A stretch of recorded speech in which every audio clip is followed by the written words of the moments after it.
Hi, it's Cam with S&B. Today we're going to be installing our 36-gallon undermount water tank for the Ram ProMaster. We're doing this on a 159 today. Works on the 159 extended as well.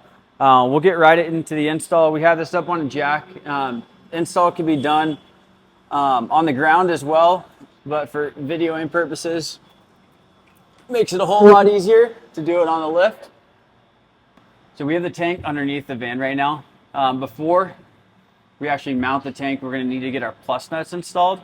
So you can see we've already marked all the positions where our plus nuts go, and you can also do a dry fit. So that's how we found the positions. We put the tank up and we lined up where the straps go to make sure we're putting the plus nuts in the right location. We'll have some measurements on the site as well, so you can measure down the cross member so you find the right hole. But you can see this is the exhaust right here. So if you kind of work your way over, it's this middle hole. Then now the second cross member back from the exhaust on this 159. This last hole on the rear to the exhaust is this mounting point, and the same for this one. So exhaust is right there and it's on the rear. And then you all the way to the other side, that hole is super easy to identify. With the 5/8 inch drill bit, we're gonna go drill. And before you install your plus nut, you're gonna want to coat it with some paint to prevent any rust.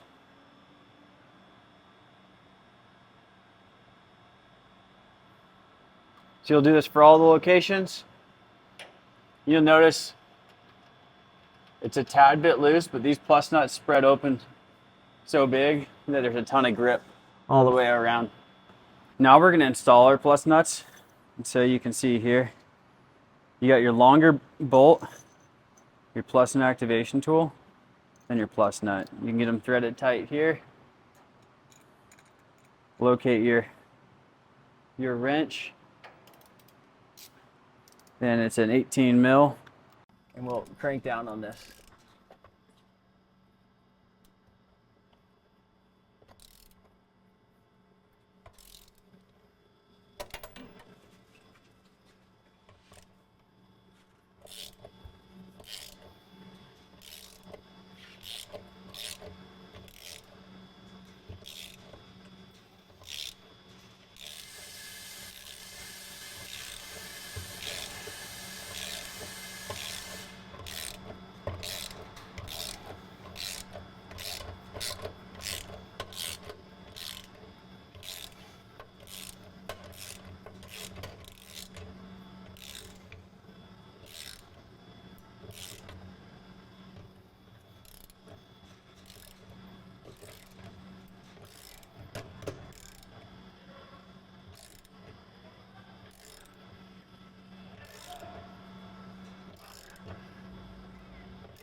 And you'll know when you're stopped because you can't go anymore. Then I will back this off.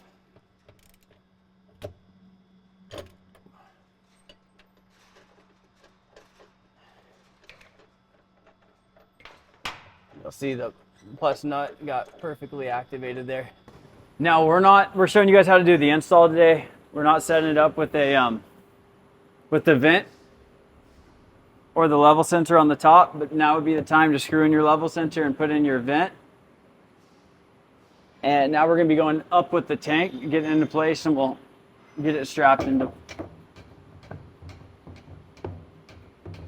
Now we have the tank in place, we're going to grab our front strap. So this is the one that has the welded on strap to the regular strap.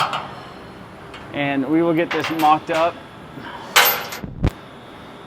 and get the bolts started in by hand to make sure the tank is aligned.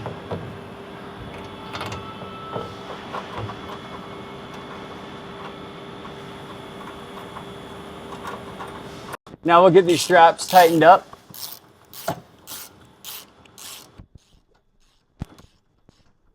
Now before you install the rear strap, we're going to install the S&B silicone strap pad around the strap.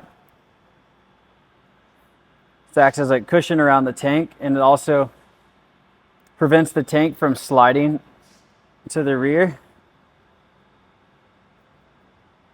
Now we'll get the strap pressed up. The shorter side goes on the passenger side.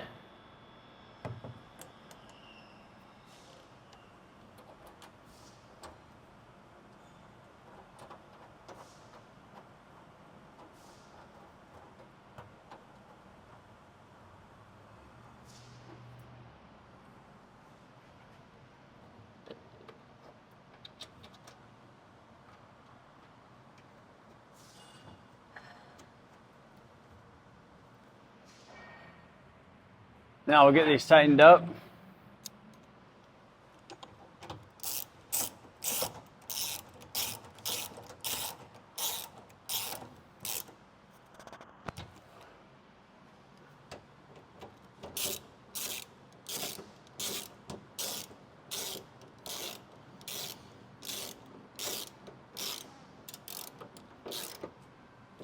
And now we'll show you why we put some silicone padding here and we don't have it in the front. In the front, the tank can't go any further forward because of this front bar. It's held in there nice and snug as well, especially with the water in the tank. Then on the rear, we just want to prevent that tank from sagging. This is a tank that has not expanded at all. So as soon as the water comes in, it's going to sit down on the strap and be really held in there. And so that's the installation of the tank. Again, you have your port on the rear. So if you're dropping your shower or sink down from here, you can stab into the tank right there, as well as a port here. So you can come over the exhaust. You'd want to wrap your piping just to prevent it from melting. If you're going into this side, then again, you have your drain and or feed right here. And this makes it awesome because you can just go right under the exhaust right here and drain out if you want a traditional RV hookup, or you can run the ball valve right to the ground right here. Thanks for watching, and let us know if you have any questions.